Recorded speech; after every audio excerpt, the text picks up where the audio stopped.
Hi, everybody. It's Laurie White, President of the Greater Providence Chamber of Commerce, and I hope everybody is back, ready for the fall, ready to begin our next season of Chamber TV. We took a little bit of a hiatus, but this is episode number 139 of Chamber TV, and we are so excited today to be able to welcome the next and the new president of the Miriam Hospital, a healthcare institution that is part of the Lifespan family. So hello, Dr. Maria Ducharme. How are you today? Thanks for being with us. Oh, thanks for being with me. I'm doing great today. Thank you, Laurie.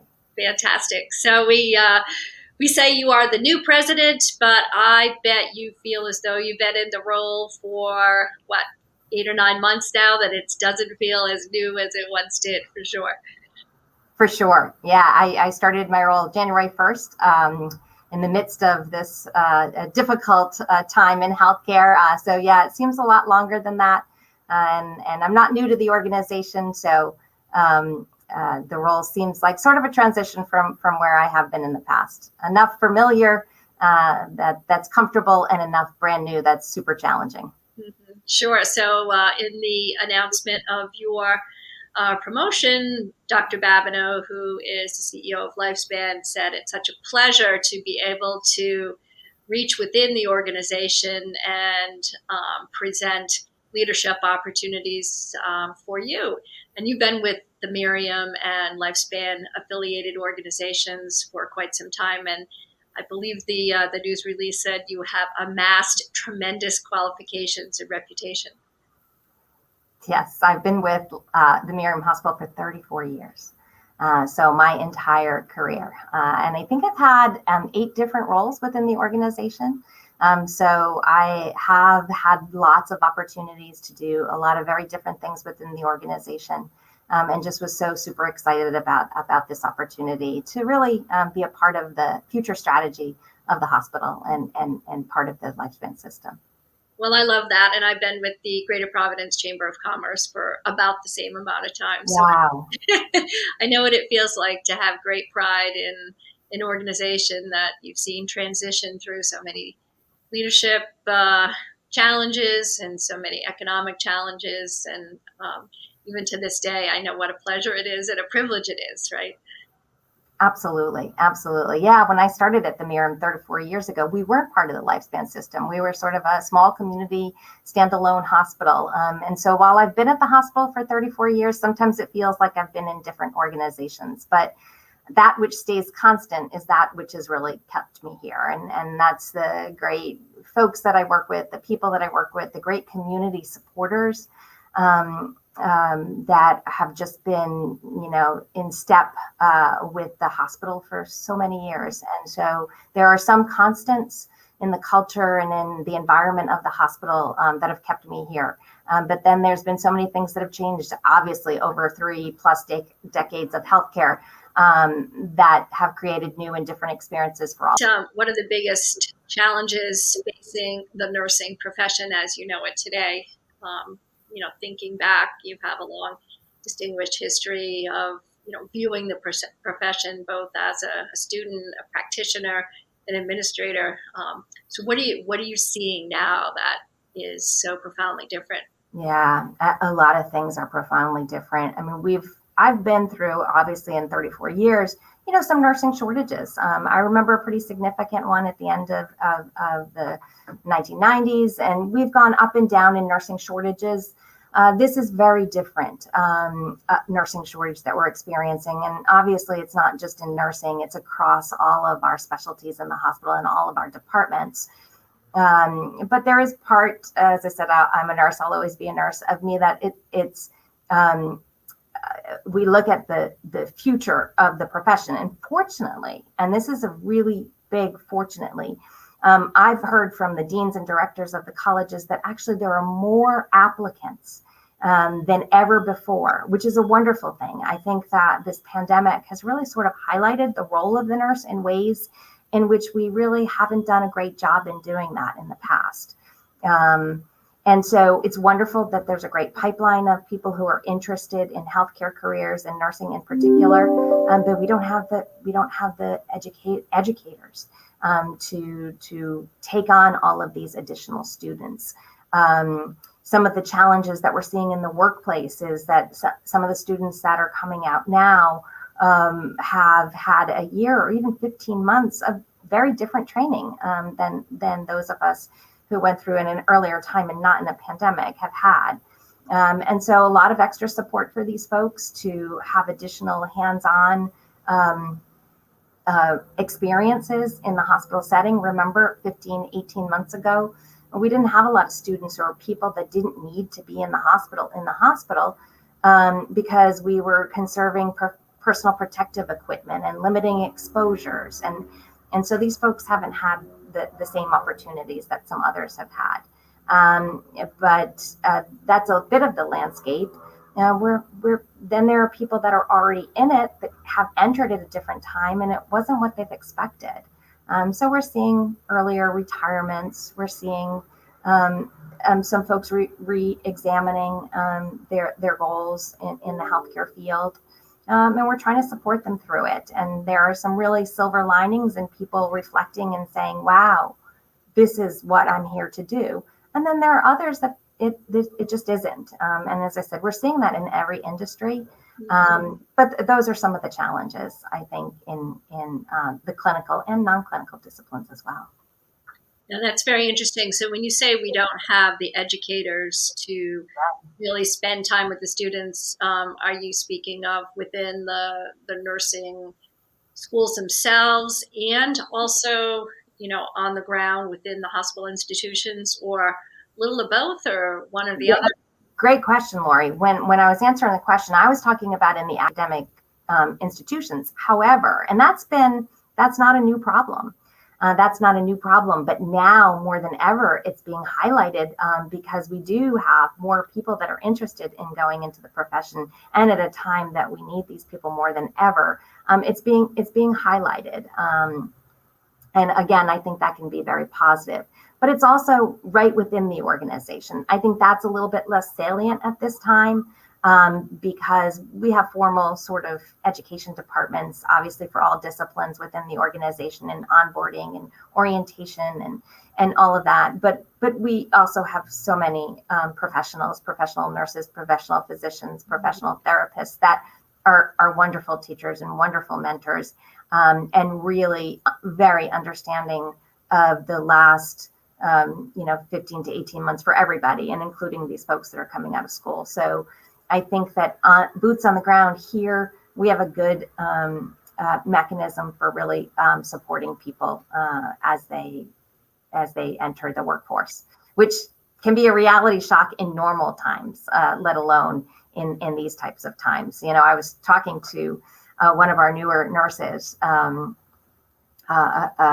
several weeks ago, and I asked him how he was feeling and how he was doing. Was he feeling proficient and garnering the skills that he wants to at the rate that he wanted to? And he said, oh, absolutely. And we were talking about patients that are infected with COVID. And he said, I'm all over that. He said, I'm nervous about when the variety of patients is going to increase, that I'm going to be proficient and competent in that area. So that's another thing that we're looking at, again, for all of our disciplines, is that,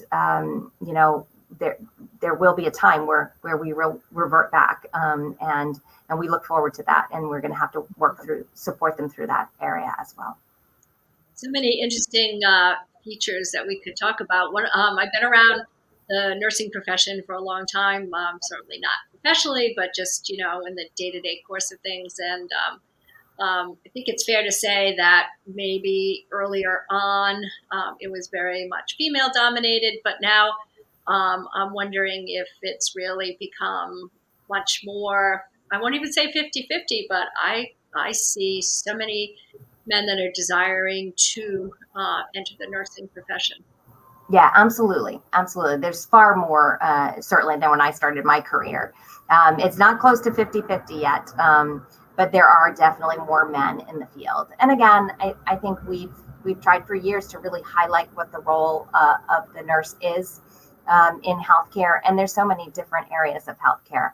And I think we're doing a good job there, and it's attractive to other people with other goals, and certainly we've increased in the male population for sure. So let's talk about the stratification of the nursing profession and the nurse practitioner, physician assistant, the continuum of those. How does that play out at the Miriam Hospital, and what are you seeing relative to trends there? Yeah, oh, sure. There's far more nurse practitioners and physician assistants, probably in the last decade, though. I mean, there's been several years of growth in that area.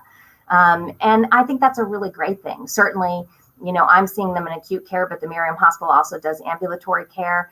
And it's been a little bit longer in our ambulatory areas that we've had nurse practitioners and physicians assistants who operate similarly in a lot of ways, but very differently in other ways as well. But both of them incredibly helpful folks in our model of care delivery, both, as I said, on the acute care side and on the ambulatory side in preventative health. Of course, we think a lot about it in preventative health. I apologize.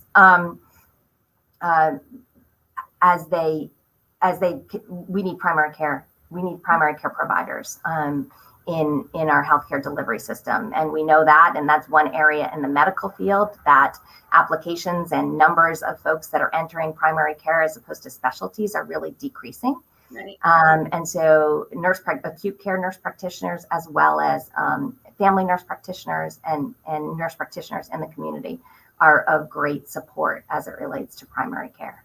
And really, nurses as an undergraduate are trained in sort of the disease management, chronic disease management, pain control issues, some of the things that really can be very powerful in a preventative program. Mm-hmm. Do you ever spend a day or two actually at the bedside and acting in the role of, an ICU nurse, cardiac nurse? I like to spend a lot of time on the units.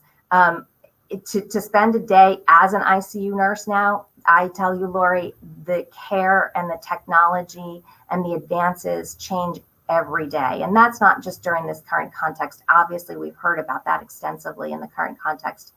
But I like to shadow, I like to round, I like to talk to the staff. I see patients routinely, ask about their care, what we're doing well, what we could improve upon. But so far as really caring for the patients in a technical manner, I leave that to the folks that are more proficient than I am at this point in my career. Let's talk about the relationship of the Miriam Hospital and Lifespan with the Brown University School of Medicine, which is a major teaching hospital research institution, very valued member of the chamber and a member of the community. A little bit about that, if you will, and the degree to which the Brown medical community helps Lifespan and other of its constituent hospitals attract talent. Oh, absolutely. Yeah. I mean, in the medical area in particular, right? And that Brown doesn't have a nursing program, but we have residents, we have students, there are fellowships. They extensively care for our patients. They work with our hospital physicians, those that are hospital based.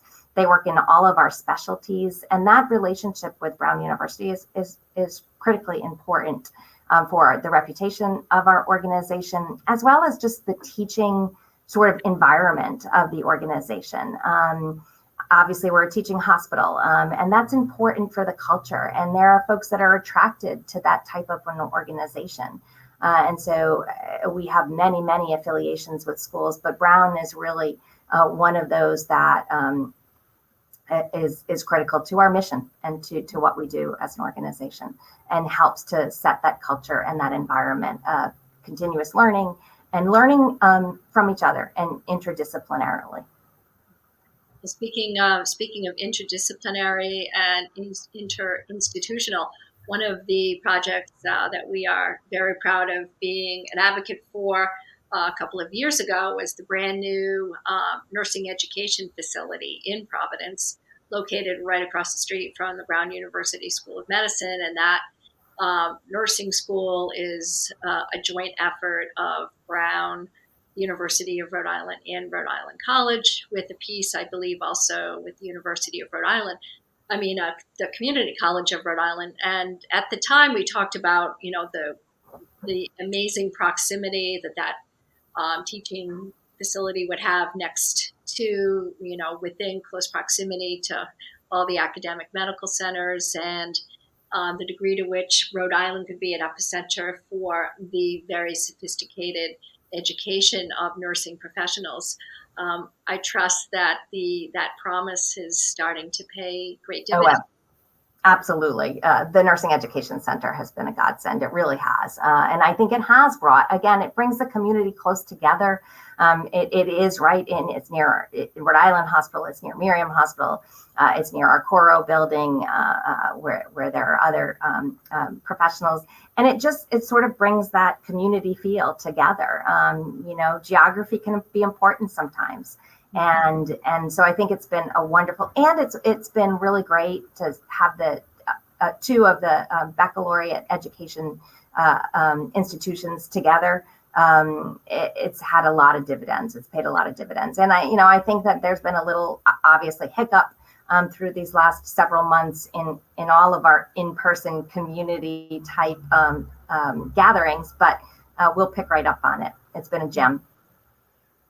If you're just joining us, we are talking to Dr. Maria Ducharme, and she is the new president of the Miriam Hospital, and we are talking about the nursing profession and the degree to which nurses, in fact, and these are going to be my words, nurses, of course, are the angels of the profession. And I can't begin to tell you how many encounters I've had in the healthcare system, and just really admired and just really treasured the work of all the nurses, the hardworking professionals, and all of the staff that comes together in very difficult and traumatic moments to help people in their time of need.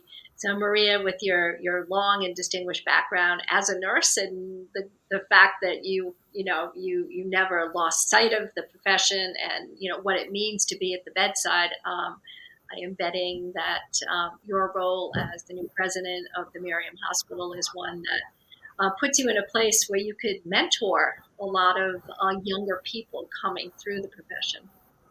Yeah, that's one of my favorite things to do, is mentor, because I've had amazing mentors as well. So I see the value.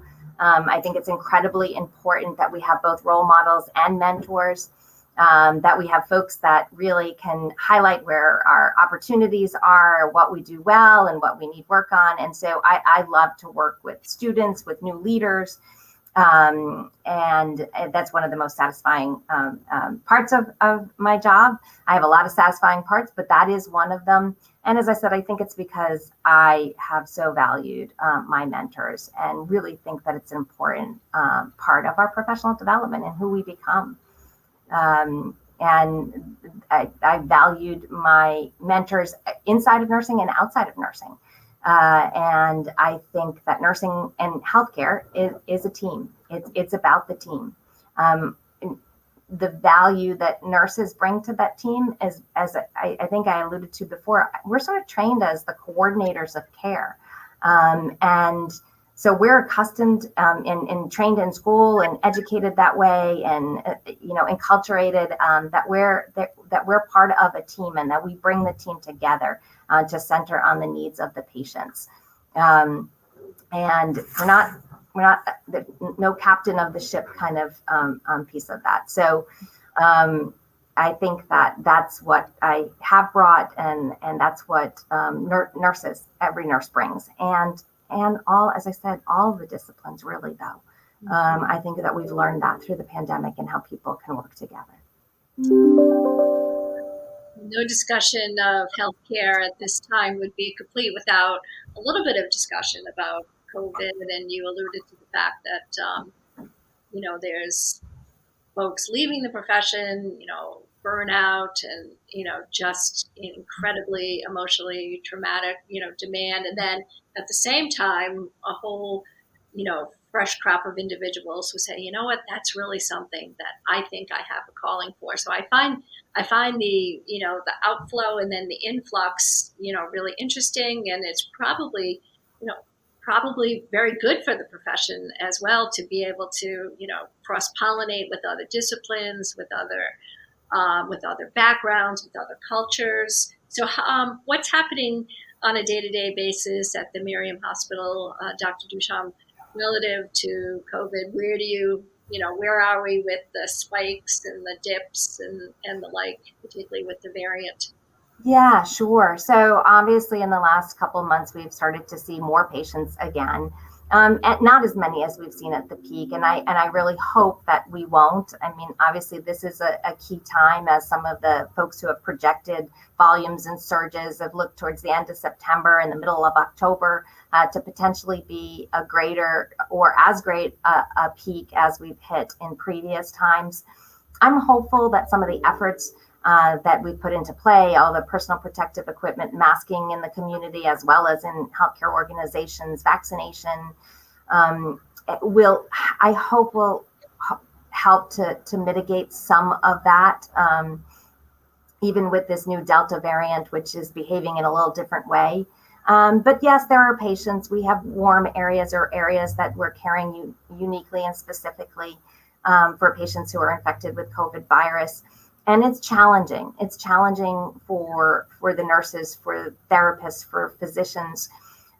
It's fatiguing because we've seen, as we all have, sort of a devastation that many of us have not seen in our careers before this point, and not in the intensity and the severity. And so it's fatiguing, but at the same time, I am just so awestruck by the resilience, by, as you note, sort of the folks that are coming in with this energy around, wow, look at what we can do, look at the difference that we can make, really helping to sometimes lift up their mentors who so want to invest in these people and so want them to be successful. And the relationships, I think managing those relationships on a day-to-day basis are really the science that's sort of needed in these times, so that we're gaining energy from one another, and so that there are folks that are influencing our younger practitioners to be passionate about their work, to become passionate about their work, and to know what an impact that they're having on people. And at the same time, these folks that are coming and so grateful for the mentorship at this time are really giving us energy to continue. So it's balancing that, and there are good days and there are more challenging days for our staff. But it's balancing those relationships, those conversations, making sure that people are taking care of themselves. We as healthcare providers are really good at caring for others. Obviously, it's what drew us to the profession in most cases. And so we're really good at that. But not everyone is really good at taking care of themselves. And in more normal times, you may get away with that for a while, right? And focus on the work in front of you. But at this time, we really need to recharge, to take care of ourselves, to reflect, to seek people to talk to and help where we need it, because it's a very challenging time. But I think that as I look in the environment, people are doing that in the relationships that they've built. There's a great trust, a camaraderie that can only be developed during times like this, or at least strengthened. And so I'm awestruck and impressed every day with the work that is being done. It's really quite outstanding and exceptional. Awestruck is a great word. The concept that PPP or PPE was in short supply 18 months ago. Did you ever, in your wildest imagination, think that in the United States of America that we would see such a surge, and that PPE would be, treated as gold, if you were? Absolutely. Never. right? I mean, the challenges that people were facing were as you said, things that we never anticipated, and really had to think about things in a very different way. And again, looking at that silver lining, I think, we were able to come together, be creative, be innovative, be flexible, and come up with solutions for issues that really have never been brought to the surface. And at the same time, I hope that in the long run, we've been able to look at some of our practices that may have been those that were sort of stagnant and status quo, and really say, hey, we can do things in a different way. And we know that because we've been successful and we've really thought outside the box, and we may have looked at things that we were apprehensive to look at in the past, but we had to make a difference for our patients. And so I think that will be a benefit in the long run as well. Do you think there's been significant learnings on how to treat a COVID patient that's been amassed over the course of the last 15 months? And is it no one wants to get it, no one wants to be in the hospital, and news today that the field hospital that was contemplated is not going to need to be reopened. We thought it would be a month ago, and it was getting ready to handle an influx of patients through the hospitals. But a question about is it the death sentence that it once was? Well, that's a tough question, Laurie. Have we learned how to care for patients? Are there new treatment modalities? Obviously, that didn't exist. Absolutely. And those are all great things. There's a vaccine. As I said, there's treatment. And almost any nurse, physician, therapist that you talk to here will say they're fairly comfortable and feel fairly proficient in the care now. And they didn't initially, right? Because we've expended so many efforts in looking at the disease, right? And so definitely advances in caring for patients and in the medicine of dealing with the infectious disease. Viruses like to replicate, right? And so that's what we're hearing about, all these variants. I still am guarded around feeling comfortable that we're in a significantly different place. I'm hopeful, but we've got to keep up with all the preventative things that we've done to date to ensure that this virus doesn't continue to find new hosts in new ways to attack us, so to speak. But yes, folks have learned so much about the care of these patients, and there are treatments that are highly successful. As a highly respected healthcare influencer, let's talk a little bit about the vaccination, and masking, and responsible messaging around that. So what are you sharing from your various platforms? Yeah. So this is what keeps me up at night, right? Because, there obviously are some very significant variation in perceptions and feelings around the vaccine. Obviously, if I could have been the first in line before the folks that really should have been the first in line, I would have. My daughter was one of the first to be vaccinated because she was a research assistant taking care of patients that were infected with COVID. And so I think it's very important for healthcare workers to be as protected as they possibly can as we care for patients. And there's never going to be 100% protection, or you never know. There could be. I shouldn't say never. I certainly hope there will be. But we need to be as protected as we can. But I also recognize that not everybody agrees with me on that. Obviously, you only have to open up the newspaper or any kind of media to understand that. And as I talk to tens of people, in individuals, and hundreds of people in groups, I am very respectful of other people's views on this, and empathetic to sort of the feelings around the requirement. But again, as a healthcare organization, we have to protect ourselves to the greatest extent because we're caring for vulnerable patients. And those patients have an expectation that we're protecting them. What guidance would you offer to individuals who might be watching this discussion and that are worried about, conflicting guidance around, like, should I eat in a restaurant? Should I wear my mask in? Should I, how safe is safe? Crowds of 20 versus crowds of 200.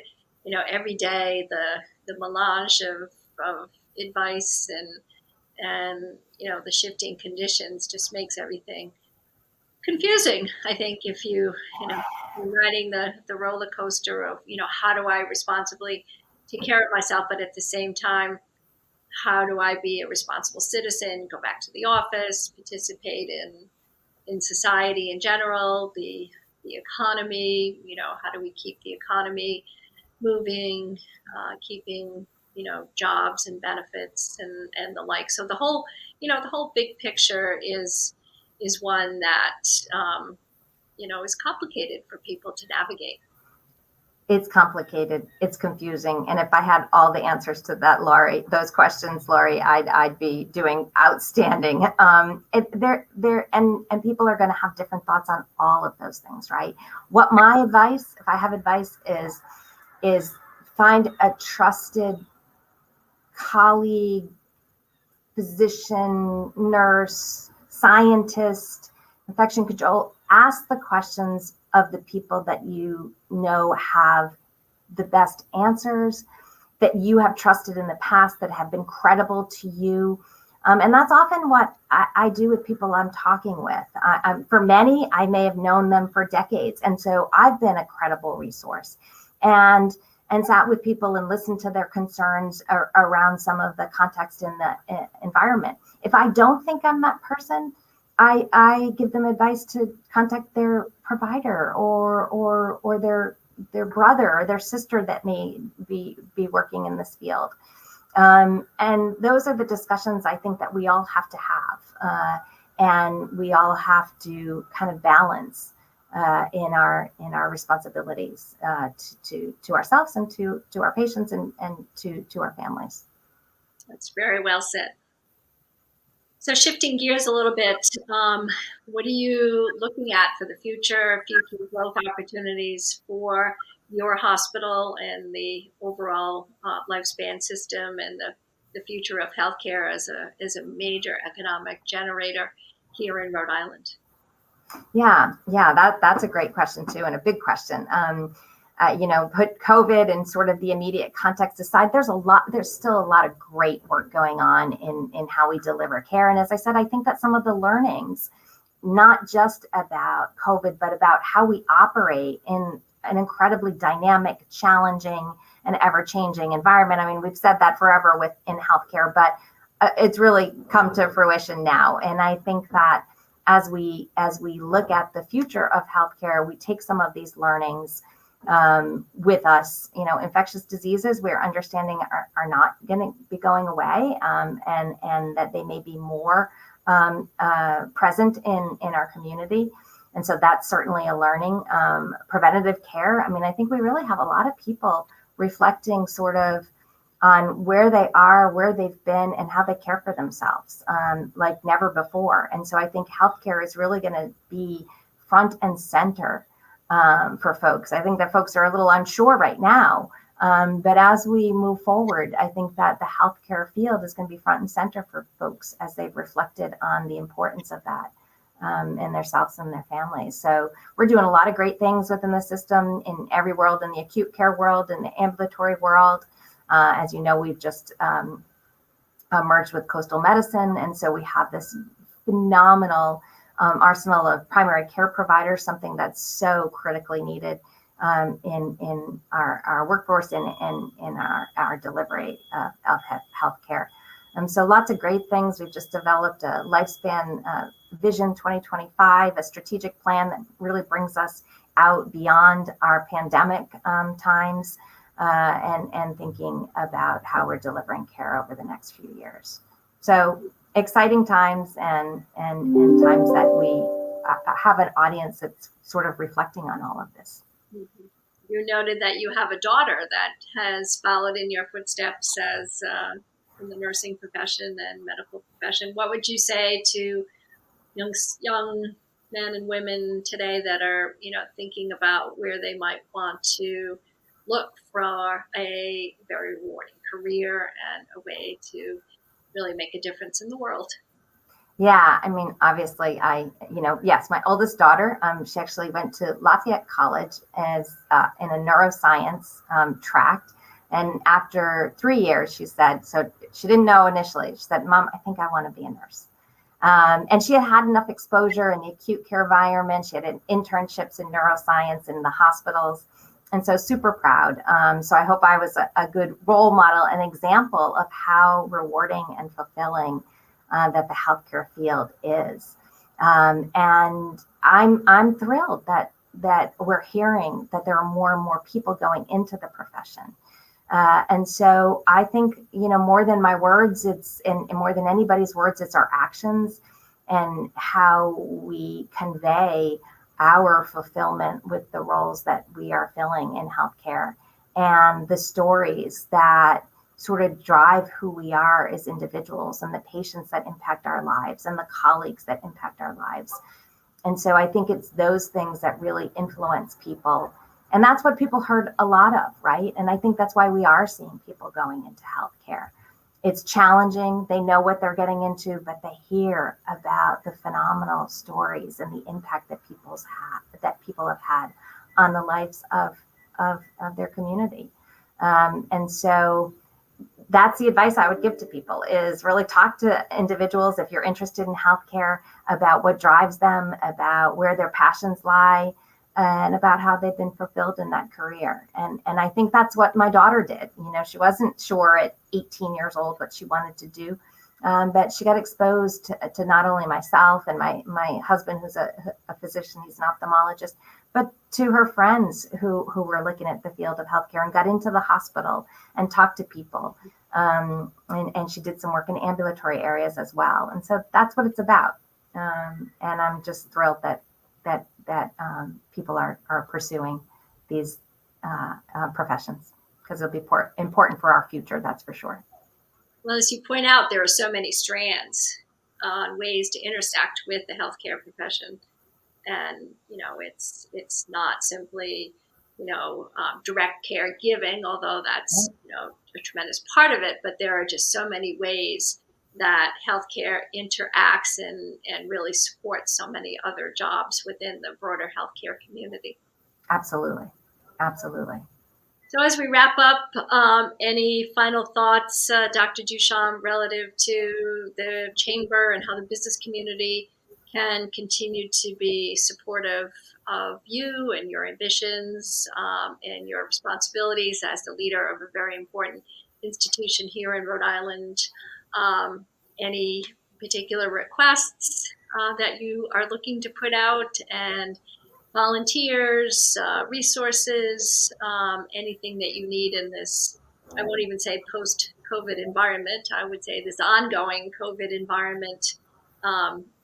What can we do for you? Yeah, what a great question. It's been inspiring to see how our community has come together to support the healthcare organizations during these incredibly difficult times. It's been inspiring to me, but I hear that continually when I go out and I talk to people.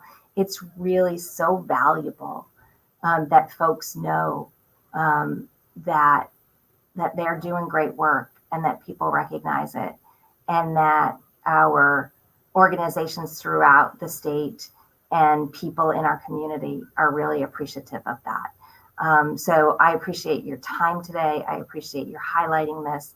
I appreciate all that you do in the community and through the chamber. It's really important work, and I want to thank you. Thank you on behalf of all of us with the Greater Providence Chamber of Commerce. We very much enjoy our partnership with you and the entire lifespan family. And anytime you want to come back and talk about issues or what you're experiencing or requests for assistance or trends or anything that you think is important to you and your colleagues, please do feel free to approach us, and we would love to revisit any of these discussion topics with you. It's been such a pleasure, and we wish you continued good fortune. Oh, thank you very much. It's been an absolute pleasure, Laurie. I appreciate it. And thank you for being such an angel. Thank you. Thank you.